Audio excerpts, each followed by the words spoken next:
Welcome to my આપણું ચટપટું kitchen. તમે જોઈ શકો છો કે ખૂબ સરસ મજાનો કેરીનો મઠ્ઠો બનીને તૈયાર છે। એકદમ સ્મૂથ અને શાનદાર શાઇનિંગવાળો। તો કેરીનો મઠ્ઠો બનાવવા માટે આપણે અહીં 2 હાફૂસ કેરી પાકેલી લીધેલી છે અને ત્યારબાદ આ રીતે આપણે તેના કટકા કરી લેશું અને થોડા કટકા ગાર્નિશિંગ માટે રાખીશું અને બીજામાંથી આપણે પલ્પ બનાવી લેશું।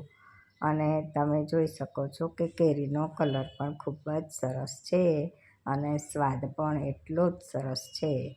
તો આવો શાનદાર કેરીનો શાનદાર મઠ્ઠો બનાવવા માટે મસ્ત મજાના આ રીતે કેરીના કટકા કરી લેશું અને ત્યારબાદ આપણે એનો પલ્પ કાઢી લેશું।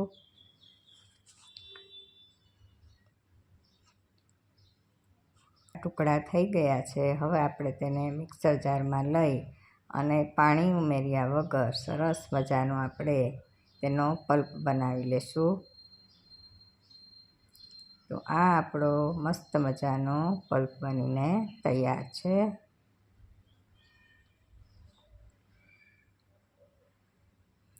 હવે આપણે જે શ્રીખંડ માટે મસ્કો બનાવી છે એને આ રીતે મસ્કો દહીંને પાણી નિતારી અને મસ્કો બનાવી તેમાં જરૂર મુજબ સાકરનો પાવડર ઉમેરી અને કેરીનો પલ્પ ઉમેરી અને સરસ રીતે બધું મિક્સ કરી અને આ રીતે ગરણામાંથી ગાળી લેશું જેથી સ્મૂથ મસ્ત મજાનો ક્રીમી આપણો મઠ્ઠો બની અને તૈયાર થઈ જશે। તો જુઓ આ રીતે આપણે ગાળી લેવાનું છે અને છેલ્લે આપણે ઘરની 1 થી 2 ચમચી મલાઈ ઉમેરશું એટલે એકદમ ક્રીમી એવો મઠ્ઠો બની અને તૈયાર છે।